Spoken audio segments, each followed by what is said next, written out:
जैसे पहले 20 लाख रुपए की लिमिट थी, तो इन्होंने कहा कि वो भी खत्म होनी चाहिए और पूर्ण अधिकार पंचायतों को मिलना चाहिए। और ये लड़ाई जो है अब आर पार की होती दिख रही है। सरकार के लिए कहीं ना कहीं मुश्किल खड़ी हो सकती है अगर जो सरपंच है वो नहीं माने। दूसरी ओर देवेंद्र बबली का कहना है कि हरियाणा सरपंच एसोसिएशन नाम से कोई ऐसा संगठन हरियाणा में है ही नहीं। कुछ सरपंच हैं, जो कुछ थोड़े सरपंच हैं जिन्होंने मिलकर एसोसिएशन बनाई है, जबकि पूरे हरियाणा के जो सरपंच है वो इसमें शामिल नहीं है। इसलिए इस तरह के संगठनों की जो बयानबाजी है उससे प्रभावित नहीं होना चाहिए। लेकिन अगर इस संगठन के साथ हरियाणा के दूसरे जो सरपंच हैं वो भी जुड़ते हैं, जैसा कि रणबीर समेर ने कहा कि लगभग 6000 पंचायतें इनके साथ जुड़ चुकी हैं, तो अगर ऐसा होता है तो वो कहीं ना कहीं सरकार के लिए एक मुश्किल खड़ी हो सकती है। बाकी आने वाले दिनों में देखना होगा कि इनका जो विरोध है वो किस स्तर तक जाता है। जी नहीं, ठीक है, संख्या कम है, लेकिन इस समस्या का समाधान होता तो नजर नहीं आ रहा, क्योंकि सरपंच अपनी मांग से एक कदम पीछे हटने को तैयार नहीं है।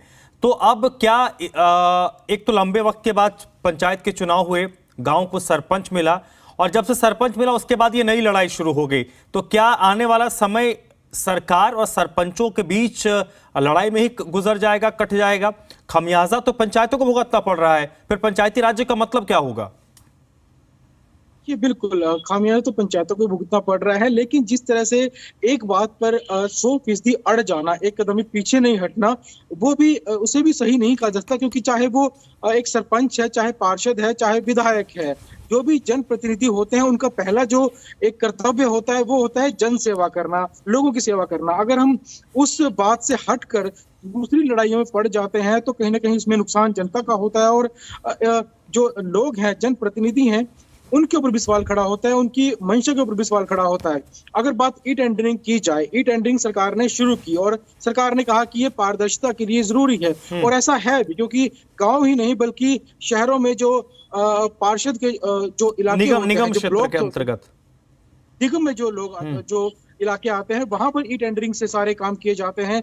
पूरे देश में यहाँ तक कि पूरी दुनिया में छोटे बड़े जो प्रोजेक्ट होते हैं वो ई टेंडरिंग से आजकल होते हैं, ताकि पारदर्शिता रहे। इसे हम ऐसा नहीं कह सकते सरकार ने 100% गलत काम किया है। हो सकता है कुछ ऐसे नियम हो जिनसे इन सरपंचों को दिक्कत है। अगर सरकार के साथ बैठकर बात की जाए तो नियमों में बदलाव जो है वो किया जा सकता है, संशोधित होने के बाद जो है वो आगे काम चलाया जा सकता है। लेकिन किसी भी एक फैसले को 100% गलत कह देना और उसमें एक कदम भी पीछे न हटना, इसे भी जायज नहीं ठहराया जा सकता। क्योंकि अंततः जो लोग अपने जो विकास कार्य गांव में होने थे, जो उनको इंतजार देख रहे थे, किसी को पीने के पानी का कनेक्शन चाहिए, किसी की गलियां टूटी हैं वो ठीक करवानी है, जो पंचायत चुनाव का इंतजार कर रहे थे, उन्होंने अपने पसंदीदा व्यक्ति को जनप्रतिनिधि बनाया अपना वोट देकर, और अब जो है वो लोग खुद को भी ठगा सा महसूस कर रहे हैं कि सरकार और सरपंच आपसी लड़ाई में लगे हैं। ये बताइए विजय, ये जो सरपंच आंदोलन कर रहे हैं इसमें मुख्य तौर पर दो मांगे इनकी थी। एक तो ये टेंडरिंग वाला मसला है,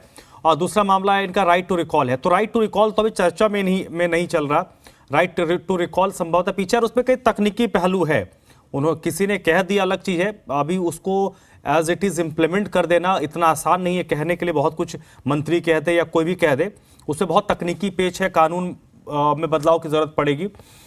लेकिन ये जो ई टेंडरिंग का मसला है, आम आदमी, क्योंकि आप लोगों ने भी लोगों से बात की होगी, कई सारे रिपोर्ट्स जो हमारे अलग अलग सहयोगियों ने प्रदेश के अलग हिस्सों से भेजा है, उसमें मुझे एक राय लोगों की समझ आई है कि आम लोग भी बहुतायत में इस मानते हैं कि ये जरूरी है। क्योंकि अगर सरकार आपको 100 रुपया भी दे रही है तो 100 रुपया आप कहां खर्च कर रहे हैं, ये जानना सबका हक है। और ये जैसे आपने जिक्र किया कि नगर निगम के अंदर जो पार्षद होते हैं वो पैसा खर्च कहां करते हैं सबको पता होता है, विधायक कहां पर पैसा खर्च करते हैं वो भी उनको सबको पता होता है। तो पंचायत को स्पेशल ट्रीटमेंट क्यों मिले? देखिए, रणबीर सिंह, मैंने कल 2 मुख्य बातें उठाई थी, वो भी आपके साथ साझा करना चाहूंगा। एक तो उन्होंने ये कहा था कि जब ठेकेदार एक काम कर रहा है, अगर उसने ठीक से काम नहीं किया है, तब भी उसकी जो पेमेंट है, जो उसका बिल है, वो सरपंच को रिलीज करना पड़ेगा। अगर सरपंच ने रिलीज नहीं किया तो बीडीपीओ उसको रिलीज करेगा। अगर बीडीपीओ ने भी रिलीज नहीं किया तो डीसी जो होंगे जिले के वो उसे रिलीज करेंगे। यानी सरपंचों के पास उनकी पेमेंट रोकने का अधिकार नहीं है। पहली बात उन्होंने ये उठाई। दूसरी बात उन्होंने ये उठाई, जो गांव में विकास कार्य होते हैं वो मनरेगा के तहत काफी काम किए जाते हैं, जिसमें गांव के जो लोग होते हैं उन्हें ही काम दिया जाता है, जिससे उन्हें कुछ दिन का जो रोजगार है वो मिल जाता है, थोड़ी बहुत उन्हें जो दिन की दिहाड़ी है वो मिलती है। इन्होंने कहा कि अगर ठेकेदार सब काम करेंगे तो जो मनरेगा वाली स्कीम है वो एक तरह से खत्म हो जाएगी, क्योंकि ठेकेदार अपने लेबर से काम करवाएगा, वो गांव के लोगों से मनरेगा के तहत काम नहीं करवाएगा। और एक एक करके बात कर लेते हैं। आपने जो पहले जो बात कही विजय, उन्होंने कहा कि अगर किसी ने सड़क खराब बना दी, अगर गांव में सड़क बन रही है, सड़क खराब बना दी, तो अगर सरपंच इसको क्लियरेंस नहीं देते हैं तो बीडीपीओ पैसा रिलीज कर देंगे, ब्लॉक से पैसा रिलीज हो जाएगा, वहां से रिलीज नहीं होता तो डीसी साहब उसको रिलीज कर देंगे। अगर गांव में, जो जितनी मेरी समझ है पंचायती राज्य में, अगर गांव के 10 लोग लिख के दे दे, अगर क्वालिटी सही नहीं हो, अगर जैसे गांव में सरपंच ही है, कोई एक वोट से सरपंच जीतता है, अगर उसने कई बार काम करवाया होता तो जो विपक्षी सरपंच जिसके चुनाव में होते हैं, जो चुनाव हार जाते हैं, कई बार उनके तरफ से लिखित में शिकायत दे दी जाती है। जब तक काम में क्वालिटी नहीं होगा पैसा कैसे रिलीज हो जाएगा? कोई कैसे पैसा रिलीज करवा सकता है?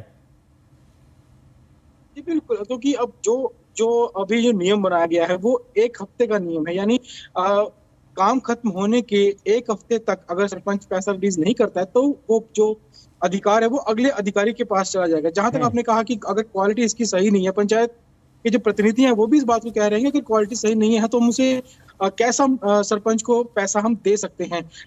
वही जैसे मैंने पहले बताया कि अगर कुछ नियमों में दिक्कत है सरपंचों को, चाहे वो मनरेगा का है, चाहे वो ये नियम है, तो संशोधन जो है वो किया जा सकता है। लेकिन पूरी तरह से ई टेंडरिंग को गलत ठहरा देना और एक कदम पीछे ना हटना कि इसे सरकार खत्म करे नहीं तो हमारा विरोध जारी रहेगा, इस बात को भी सही नहीं कहा जा सकता। और अगर आम लोगों से जैसे बातचीत हो रही है तो आम लोगों का कहना है कि जो पारदर्शिता है वो बेहद जरूरी है। सरकार से जो पैसा आता है गांव के विकास के लिए पूरा का पूरा पैसा गांव में ही लगना चाहिए। ठीक है विजय, और वो तभी विजय आप मेरे साथ बनी रहेगा। रणवीर समेन खुद इस वक्त हमारे साथ जुड़ चुके हैं, जो प्रधान है सरपंच एसोसिएशन के।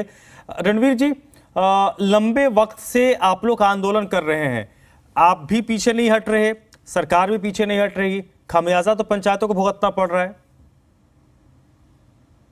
मैं ये कहना चाहता हूं, हम पीछे तो हम हटने के लिए तैयार हैं, लेकिन हमारी मांगे तो मांगी जाए ना। आप एक चीज देखो, बीच में 2 साल के अंदर जब ग्राम पंचायतें नहीं थी तो जितने भी काम हुए अधिकारियों के द्वारा, ठेकेदारों के द्वारा, सरकार जांच करवा ले, एक भी अच्छा काम नहीं हुआ है। सारी जगह ईंटें खराब लगाई गई है, कोई बिल्डिंग बनने लग रही है उसके अंदर सरिया बिल्कुल घटिया क्वालिटी का, सीमेंट घटिया क्वालिटी का, कोई भी पारदर्शिता नहीं आएगी इस काम से। इससे गांव का विकास बाधित होगा। मैं आप लोगों को सबूत दे सकते हैं, हम लोग जितने भी 2 सालों के अंदर काम उनके चेक करवाए जाए, सरकार जांच करवा ले सभी की। सरकार को पता चल जाएगा कि ठेकेदार अच्छा काम करते हैं, ग्राम पंचायत अच्छा काम करती है। मैं उदाहरण के तौर पर आपको एक चीज बताना चाहता हूँ। मेरे गांव के अंदर 1968 में स्कूल बना था, जो ग्राम पंचायत ने बनवाया था अपने पैसे से गांव में।